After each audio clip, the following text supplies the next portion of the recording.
Hello friend, আবার আজকে নতুন ভিডিও নিয়ে এসে গেছি। এখানে একটি কাস্টমার আমার কাছে আসে এবং ওনার চার্জার লাইটটা কোনো প্রকার পড়ে গিয়ে ভেঙে যায়। তো উনি বলেন যে এটাকে রিপেয়ার করে দিতে হবে। আমি বললাম যে রিপেয়ার করার থেকে বডিটা চেঞ্জ করে দিই। আমি বানিয়ে দিয়েছিলাম চার্জারটি। তো উনি বলছেন এই মুহূর্তে ওনার কাছে পর্যাপ্ত পরিমাণ ব্যালেন্স নেই, আপাতত রিপেয়ার করে দিতে। উনি তাও দড়ি বেঁধে চালাচ্ছিলেন, খুব সুন্দরভাবেই বেঁধেছিলেন এবং সেগুলোকে আমরা খুলে নিচ্ছি।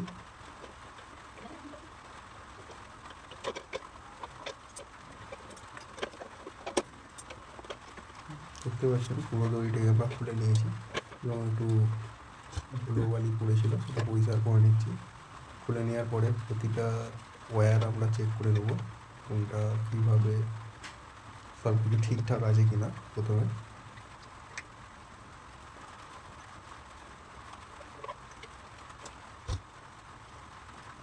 সব কিছু কানেকশান দেখে নেওয়ার পর পেলাম যে একটি বোর্ড থেকে একটি তার সামান্য একটুখানি লেগে আছে।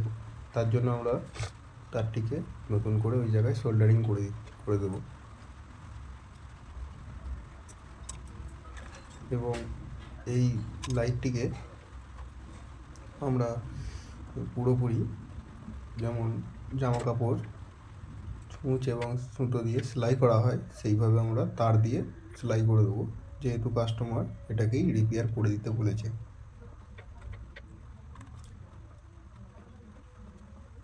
পুরো ভিডিওটা দেখতে থাকুন এবং এই ধরনের ইন্টারেস্টিং ভিডিও পেতে গেলে চ্যানেলটিকে সাবস্ক্রাইব এবং পাশের বেল আইকনটি প্রেস করে দেবেন, যাতে যখনই আমি নতুন কিছু ভিডিও আপলোড করব আপনাদের কাছে সরাসরি পৌঁছে যাবে।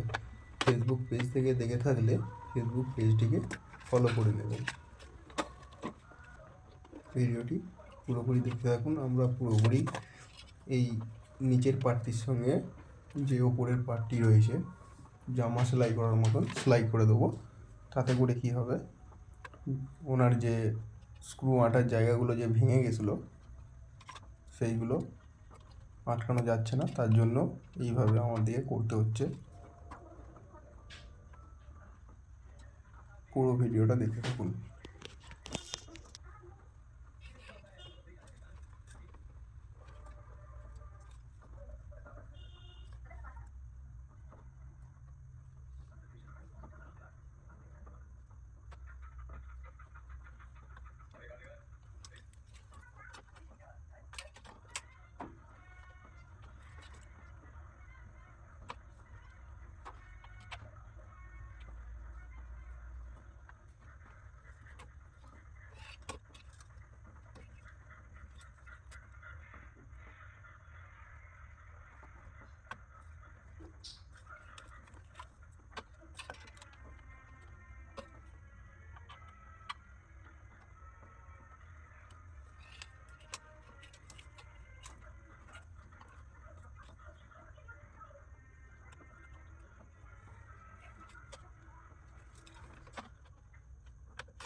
ভিডিওটি ভালো লাগলে লাইক করবেন এবং কমেন্ট করবেন।